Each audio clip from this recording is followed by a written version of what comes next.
શ્રી ગણેશાય નમઃ. મિત્રો, આપ જોઈ રહ્યા છો આપની ચેનલ શ્રી હરિહર ભક્તિમાં આપનું સ્વાગત કરે છે.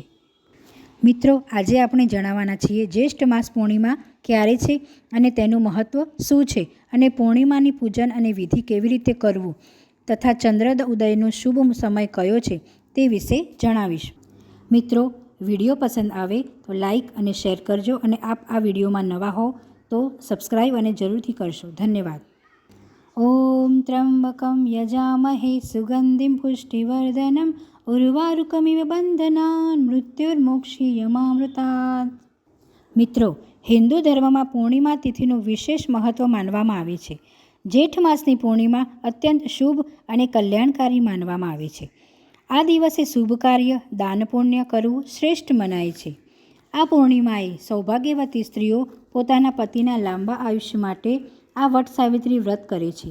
સ્ત્રીઓ વડની પૂજા કરે છે, તેથી આ પૂર્ણિમાને વટ પૂર્ણિમા પણ કહે છે. સૌપ્રથમ જાણી લઈએ કે પૂર્ણિમાની તિથિ ક્યારે છે અને ચંદ્ર ઉદયનો શુભ સમય ક્યારે છે. જેઠ માસની પૂર્ણિમાનો પ્રારંભ 29 જૂન 2026 વહેલી સવારે 3:06 આસપાસ અને આ તિથિ 30 જૂન 2026 સવારે 5:30 આસપાસ પૂર્ણ થાય છે. ચંદ્ર ઉદયનો શુભ સમય 29 જૂન સાંજે 7 વાગે ચંદ્રના દર્શન થશે. આ દિવસે ચંદ્રમાં 16 કળાએ ખીલેલા દેખાશે. જાણે આકાશમાંથી ધરતી ઉપર અમૃત વર્ષા થતી હોય તેવું લાગે છે. ધાર્મિક માન્યતા અનુસાર આ દિવસે સાંજે ભગવાન વિષ્ણુ અને દેવી લક્ષ્મીની ઉપાસના પણ કરાય છે. તેમની ઉપાસનાથી જીવનની તમામ કષ્ટો અને દુઃખો દૂર થાય છે. પૂર્ણિમાના દિવસે સત્યનારાયણ ભગવાનની કથા પણ કરવાનું ખૂબ મહત્ત્વ છે. સત્યનારાયણની કથા સાંભળવાથી સકારાત્મક ઉર્જાનો સંચાર થાય છે અને ઘરમાં વાસ્તુદોષ હોય તો તે પણ દૂર થઈ જાય છે. મિત્રો, વટ સાવિત્રીના વ્રતની વિશેષ માહિતી અને તેને ક્યારે કરવી, કેવી રીતે કરવું, તેનું પૂજન વિધિ વિશે આગળ હું જણાવીશ. આજે જ્યેષ્ઠ માસની પૂર્ણિમાના દિવસે સૌભાગ્યવતી સ્ત્રીઓ વ્રત કરે છે. ઘણી બહેનો ત્રયોદશી એટલે કે જેઠ માસના શુક્લ પક્ષની તેરસથી વ્રત લે છે, જે 3 દિવસથી કરવાનું હોય છે. જેમ તેરસ, ચૌદસ અને પૂર્ણિમા. તેરસ અને ચૌદસના દિવસે એકટાણું કરીને વ્રત કરી શકાય અને પૂર્ણિમાના દિવસે ફળાહાર અથવા તો નિરાહાર કરે છે. ઘણી બહેનો એક દિવસનું પણ વ્રત કરે છે, જે પૂર્ણિમાના દિવસે વડની પૂજા કરીને ફળાહાર કરીને કરી શકાય છે. જે બહેનો આ વ્રત કરવા માગતા હોય તેઓ પૂર્ણિમાના દિવસે વહેલી સવારે નાહી ધોઈ સ્વચ્છ વસ્ત્રો ધારણ કરી વડની પૂજા માટે સામગ્રી તૈયાર કરે છે. જેમાં મીઠું જળ, પુષ્પ, અક્ષત અને તાંબાના લોટામાં જળ લેવું આદિ વટ વૃક્ષને અર્પિત કરાય છે.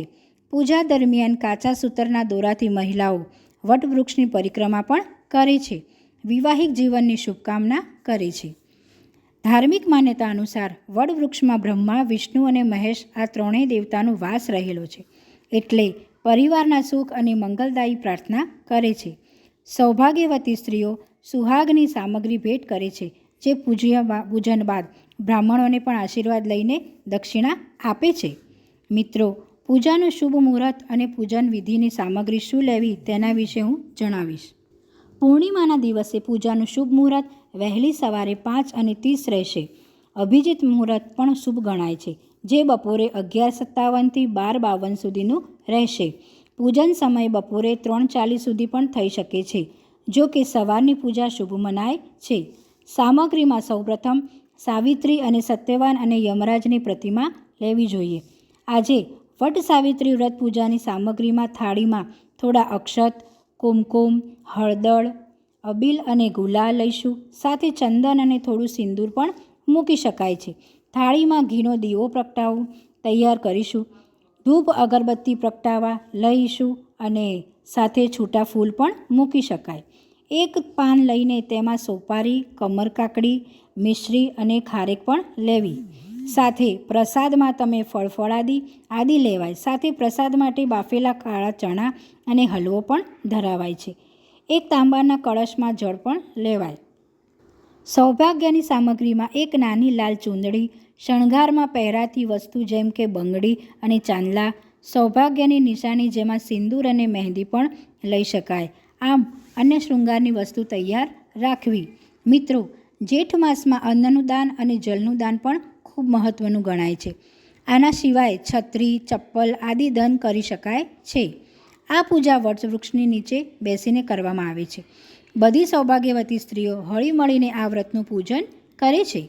પૂર્ણિમાના દિવસે લક્ષ્મીનું પૂજન પણ કરી શકાય છે. માતા સામે ઘીનો દીપક પ્રગટાવી અને તેમને પ્રસાદમાં ખીર ધરાવવી જોઈએ.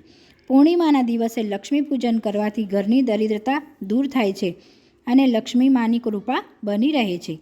આ દિવસે જો સ્નાન કરવાના પાણીમાં ચપટી હળદર નાખી સ્નાન કરવાથી લક્ષ્મીની કૃપા દ્રષ્ટિ આપણા પર લાભદાયી હોય છે. પૂર્ણિમાના દિવસે મહાદેવની પૂજા પણ શુભદાયી મનાય છે. આ દિવસે નાગનાથ મહાદેવનું સ્મરણ કરવું જોઈએ. નાગ દેવતાનું પણ પૂજન થાય છે. શાસ્ત્ર અનુસાર પીપળાના વૃક્ષમાં મીઠું જળ અર્પણ કરવાથી શુભતા પ્રાપ્ત થાય છે. વિવાહિક જીવનની પ્રસન્નતા માટે પતિ પત્નીએ પૂર્ણિમાનું વ્રત કરી ચંદ્રમાના અર્ધ આપવું જોઈએ.